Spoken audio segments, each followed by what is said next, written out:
to you. Tonight's tale is about philosophy.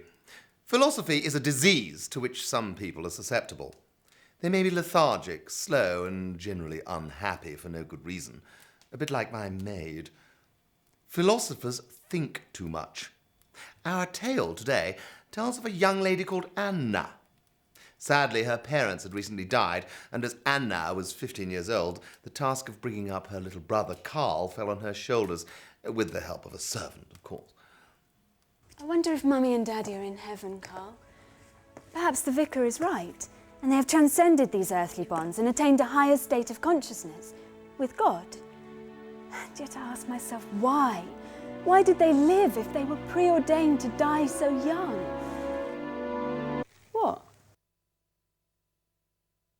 Poor child.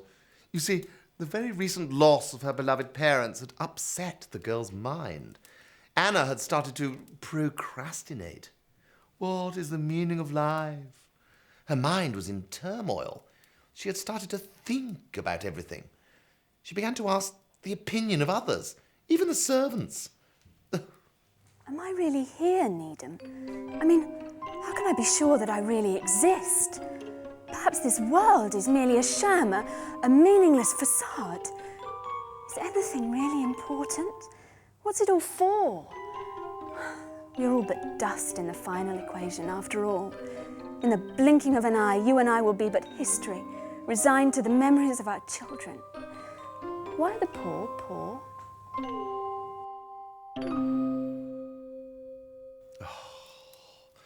The poor are poor, my dear, because of their lazy self-indulgence. It's obvious. However, Anna would not rest. She was determined to find out more about this meaning of life. And the very next day, she made a trip to the local library. Of course, she had to go north of the Thames. Good morning, Carl. What's that you're reading? Book. Oh, very good. Well, look what I've got. Marx, Kierkegaard, Freud, Nietzsche. Philosophers, Carl. It turns out that these people have had thoughts like me. They've been thinking about life too, and they've written books about it. A dwarf.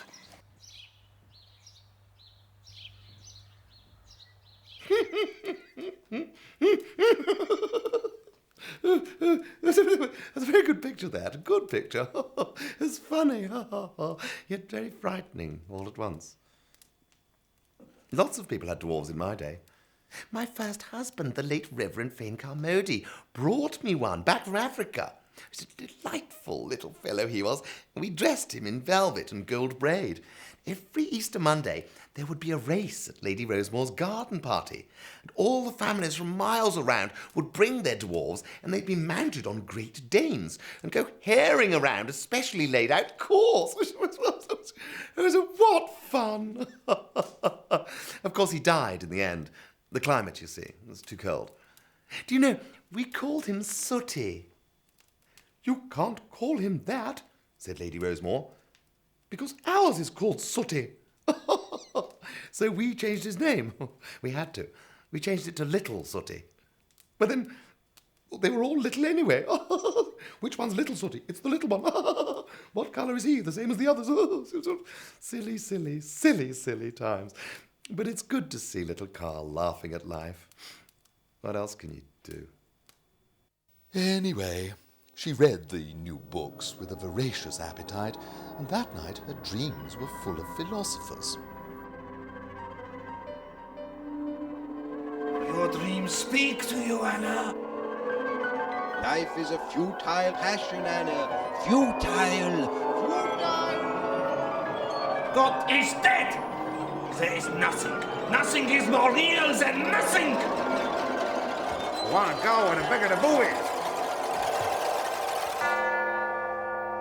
Nothing. Life is meaningless. No, I don't know what she's talking about either. But she'd got it fixed in her head that life was ultimately futile and pointless. Such was her belief in this bunkum that as the sun rose, she was disappointed at finding herself awake and having to face another pointless day. Really. I mean, really. No, really, really, really, really, really, really, really, really. That's how really.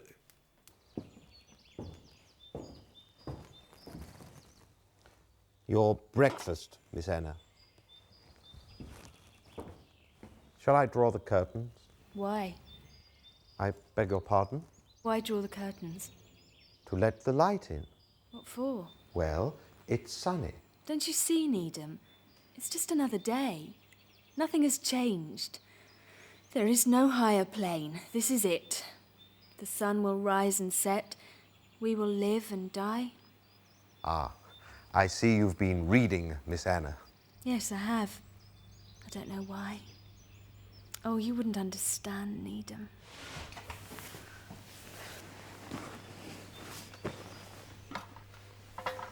Please call if you need me, madam.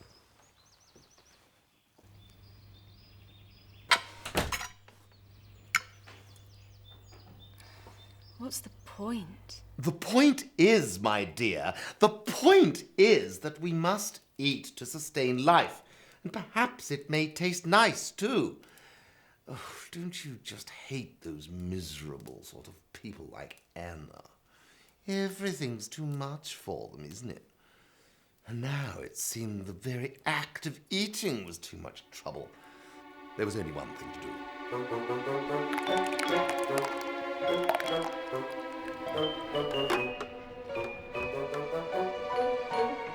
That's it, Miss Anna. The whole 2 pints. A most sensible solution, if you ask me.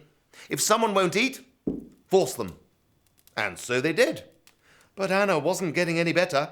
Her lethargy only increased. Such was her belief in the futility of life that she simply ceased to do anything. She no longer talked, read, or even left her precious bed, for this was her world. Needham and young Carl had to do everything for her, and I mean everything. Oh yes, even that.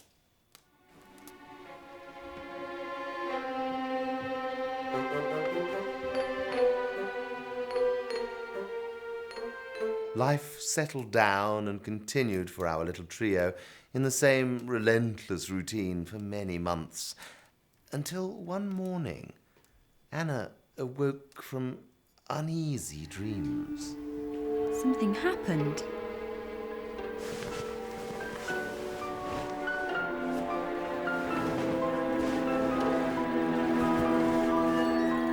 That's absurd.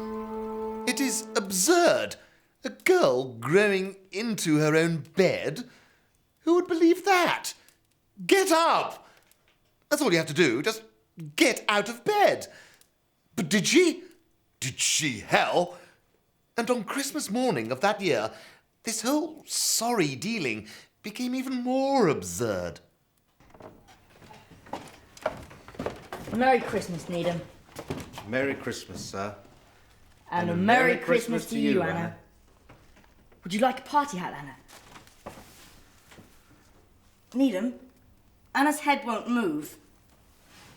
Oh. Yes, it seems to be part of the bed. Oh, how odd! Anna had not stirred a muscle for so long that she had started to become one with the inanimate structure of the bed itself. Yet she still seemed unconcerned, as if she hadn't even noticed. How could you not notice that your head was fixed in the headboard and your bloody limbs were melting into the mattress? There you are, you see. Philosophy is a disease. It makes the victim mental. Asylums up and down the land are full of people like Anna.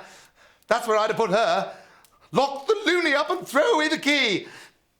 But Carl and Needham continued to care for the girl and pretended not to notice her slow metamorphosis.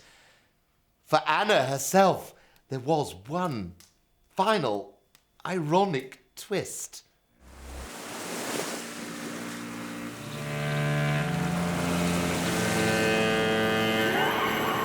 Me? I am the active you. The you could have been. Who cares? Nothing means anything. Remember? Once you did care. The picnic on the beach.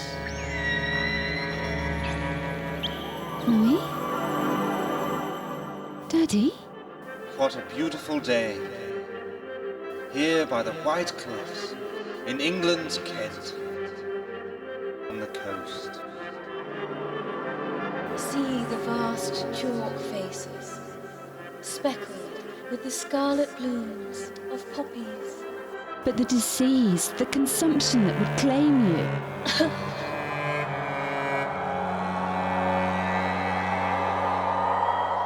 Like blood. The flame that is life may not burn long, but the light and heat when it does.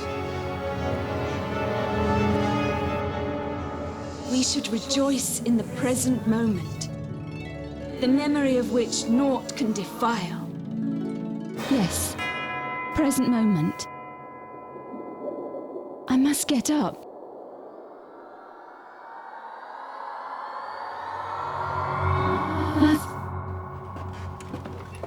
Good morning, Miss Anne.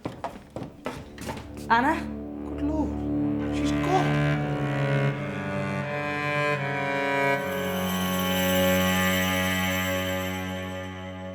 She hadn't gone, had she, children? We know what became of little Miss Anna, don't we? Anna, we had so much fun. I don't want to spend my life alone. Please don't let me be alone. Anna. Anna, we're here now. This was her room. This was her bed. She disappeared, you know, many years ago now. Just disappeared. My butler used to joke. He'd say she's run off to join the circus. Yes. Well, let me show you the bathrooms.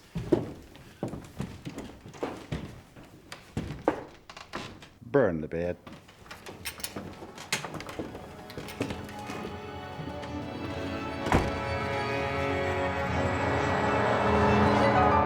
The moral of our tale is obvious, is it not?